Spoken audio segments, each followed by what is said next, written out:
So ayan guys, today's video guys, makikita nyo yung Snow White.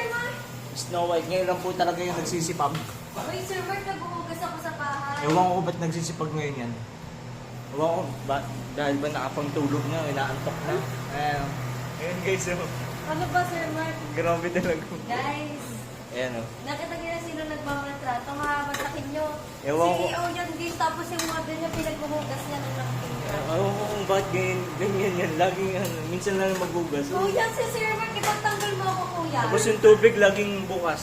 Kala mo nagbabayad ng malaking kuryente. Kuya, ipagtanggol mo ako, bumaba ka dito, kuya. Pag kami yan, pag naghuhugas ng ng pinggan, Alam mo, Sir Mark, nakapalanggana para tipid. mahirap yun. Mahirap. Alam mo ba, hindi ako sanay magpalanggana. Eh? Hindi nga ako marunong magbugas pag gano'n.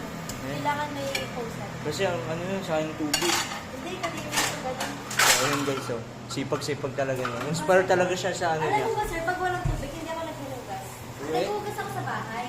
Pero pag walang water, yung sa may ilat, Oh. hindi. Alam mo bakit? Bakit? Feeling ko marami yung hugas ko. Hindi kasi ako satisfied pag hindi siya nagkaganto. Tsaka bago ko maglapat ng sponge, kailangan natipin mo na siya ng water. Hindi ako sanay sa ganun eh. Sanay ako dun sa ano, tabo-tabo. Yan. Tabo, tapos Yung- planggana. Yung, Mga ganun. yung gaganunin mo na yung lahat ng rice sa isang palanggana, Hmm. hindi ako sanay. Hindi ko Tapos sanay. ay ihahawi mo yung lahat ng ano, ng kanin, mga Ay, ano. hindi. Ganun. Pag gano'n, ginagawa Tapos ko. kakainin mo gagawin. Yeah! Nilalagay ko muna siya sa plastic, sir. Yeah. Guys, nilalagay ko sa plastic. Nakakainis ko sir. Ayun, ang ganda ng bahay ni Joe, ni Lauren Legarda. Kasi nandito kami ngayon. Birthday ni Legarda.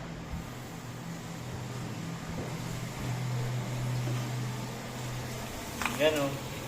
Alam mo, nakita mo itong tubig na to, Oh.